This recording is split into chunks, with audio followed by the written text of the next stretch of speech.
అజ్రానా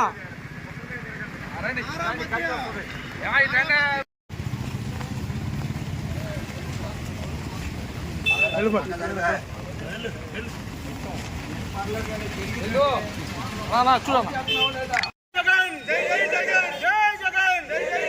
belt షాపుల్ని వెంటనే కల్తీ మద్యం వెంటనే కల్తీ మద్యాన్ని వెంటనే జై జగన్ జై జగన్ వచ్చేలాలి వైఎస్ఆర్ కాంగ్రెస్ పార్టీ వచ్చేలాలి వైఎస్ఆర్ కాంగ్రెస్ పార్టీ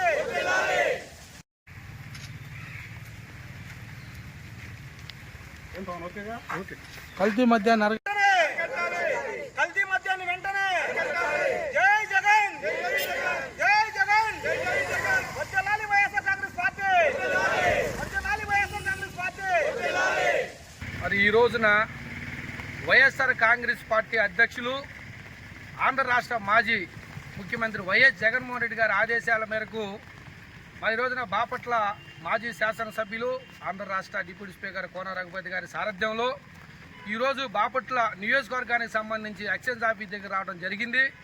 మరి ఈ రోజున గత ప్రభుత్వంలో నియోజకవర్గంలో ఓన్లీ మన నియోజకవర్గానికి సంబంధించి 16 బెల్ట్ షాపులు ఉంటే ఈరోజు ప్రభుత్వంలో కూటమి ప్రభుత్వంలో సుమారుగా 59 పంచాయతీల్లో 59 బెల్ట్ షాపులు కనపడతా ఉన్నాయి. ఈ రోజున మరి చంద్రబాబు నాయుడు గారు ప్రజల ఆరోగ్యాన్ని గాలి కుదిలేసి ఒక టార్గెట్ ఏ విధంగా అయితే నియోజకవర్గంలో ఉంటున్నటువంటి బెల్ట్ షాపులకు కానీ ఎక్సైజ్ అధికారులకు కానీ ఎంతమంది ఎక్కువ ఏ నియోజకవర్గంలో మధ్య నమ్మితే వాళ్ళకు ప్రమోషన్లు ఇచ్చే విధంగా కానీ ప్రజల ఆరోగ్యాన్ని మరి బాగు చేసే విధంగా జగన్మోహన్ రెడ్డి గారు మెడికల్ కాలేజీ రా బాబు ఆరోగ్యం బాగుంటుందని అంటే మీరు ఆరోగ్యంతో నాకు పని లేదు, పేదవాడు తాగాలి, వాడు చనిపోవాలనే విధంగానే ఈ ప్రభుత్వం మరి చేస్తూ ఉంది. కాబట్టి దీని మీదన ఈ రోజున పెద్ద ఎత్తున ఎక్స్చేంజ్ ఆఫీస్ రావడం జరిగింది.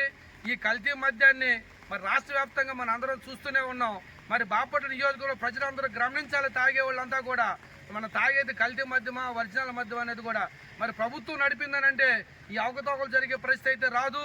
మరి ప్రైవేటు వ్యక్తులు జరిగితే మాత్రం ఖచ్చితంగా కల్తీ మద్యం అనేది రాకుండా అనేది జరగదు. మరి చంద్రబాబు నాయుడు గారు కూటమి ప్రభుత్వం ఉన్నటువంటి చంద్రబాబు నాయుడు గారు కానీ మరి పవన్ కళ్యాణ్ గారు కానీ లోకేష్ గారు కానీ కూడా పేద ప్రజల ప్రాణాల గురించి దృష్టి పెడతారని చెప్పని కోరుకుంటూ మరి ఈరోజు ఎక్సైజ్ ఆఫీసర్ గారికి మెమోరాండం ఇవ్వడం జరిగింది.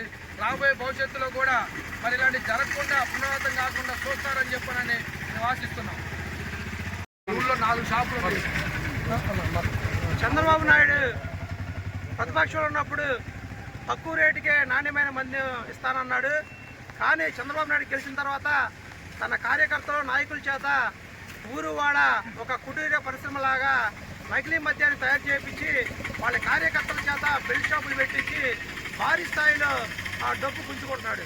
పేద ప్రజలు పన్నిపాట చేసి సాయంత్రం ప్రశాంతంగా ఒక క్వార్టర్ ముందు తాగదామంటే ఆ క్వార్టర్ ముందు తాగిన తర్వాత పేద ప్రజలు లెగలేకపోతున్నారు. ఏంటంటే నారావారి కల్తీ మద్యం వల్ల అనేక మంది పేద ప్రజలు ఈరోజు చనిపోవడం జరిగింది. అలాగే అనారోగ్య పాలైపోయి హాస్పిటల్ పాలవుతున్నారు. తక్షణమే నారవారి మద్యాన్ని ఆపేసి ప్రభుత్వం నాణ్యమైన మందు అందించాలి, అలాగే ప్రభుత్వం షాపుల ద్వారా అందించాలని చెప్పి ఈ సందర్భంగా మేము డిమాండ్ చేస్తున్నాం. జై జగన్, జై కోన.